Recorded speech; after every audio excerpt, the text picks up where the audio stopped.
जौनपुर की कई घटनाओं के अनावरण करने वाले बादल का राजकीय सम्मान के साथ हुई विदाई। जनपद जौनपुर पुलिस का महत्वपूर्ण सहयोगी रहे स्वान बादल, जिसके द्वारा जनपद में घटित होने वाली अनेकों प्रकार के जघन्य आपराधिक घटनाओं जैसे चोरी, हत्या, अपहरण आदि से संबंधित सैकड़ों घटनाओं का शीघ्रता से अनावरण किया गया। घटनास्थल के महत्वपूर्ण एवं लाभप्रद सूचनाओं एवं गंध के आधार पर उक्त स्वान द्वारा अपराधियों को धर दबोचा गया। दिनांक 25/6/2021 को उसकी मृत्यु हो गई।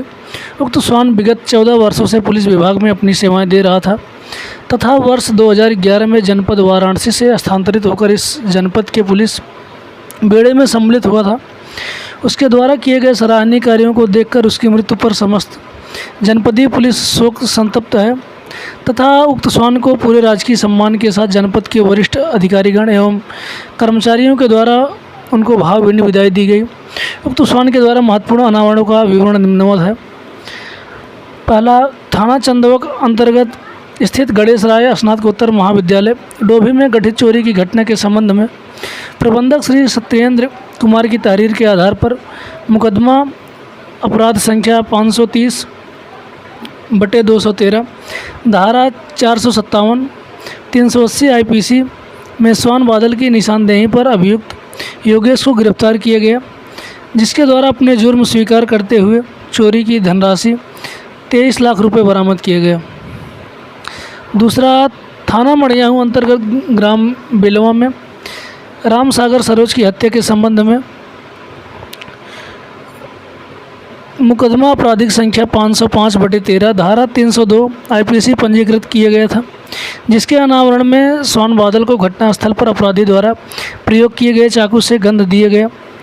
स्वान द्वारा गंध के आधार पर मृतक के घर के पीछे पहुंचकर मृतक के बड़े पुत्र राजेंद्र सरोज को इंगित किया गया, जिस पर अभियुक्त को गिरफ्तार कर पूछताछ की गई, जिसमें अपना जुर्म कबूल किया।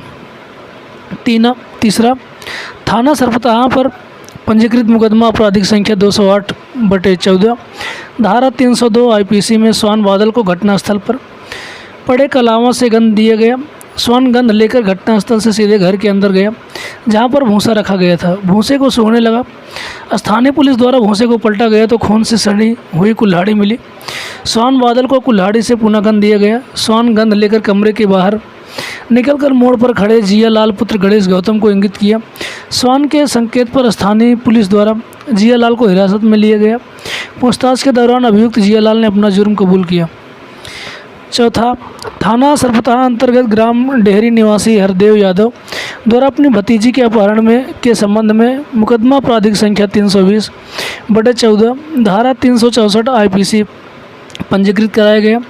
मुकदमे के अनावरण में स्वान बादल की निशानदेही पर अपहरित लड़की के चाचा वादी हरदेव यादव पुत्र देवी प्रसाद यादव को हिरासत में लेकर पूछताछ की गई तथा घटना का सफल अनावरण किया गया। पाँचवां, थाना खुटान अंतर्गत ग्राम गजेंद्रपुर में दिनांक 13/11/2018 को पूर्णमासी पुत्र मोहन उम्र 19 वर्ष की हत्या के संबंध में मुकदमा आपराधिक संख्या 198/18 धारा 302 IPC पंजीकृत किया गया। घटना के अनावरण में स्वान बादल द्वारा गंध के आधार पर मृतक के बड़े भाई बालादीन उर्फ बलई की शिनाख्त की गई। स्थानीय पुलिस द्वारा अभियुक्त को हिरासत में लेकर पूछताछ की गई तो उसने अपना जुर्म कबूल किया। इस प्रकार स्वान बादल के सहयोग से घटना का सफल अनावरण किया गया।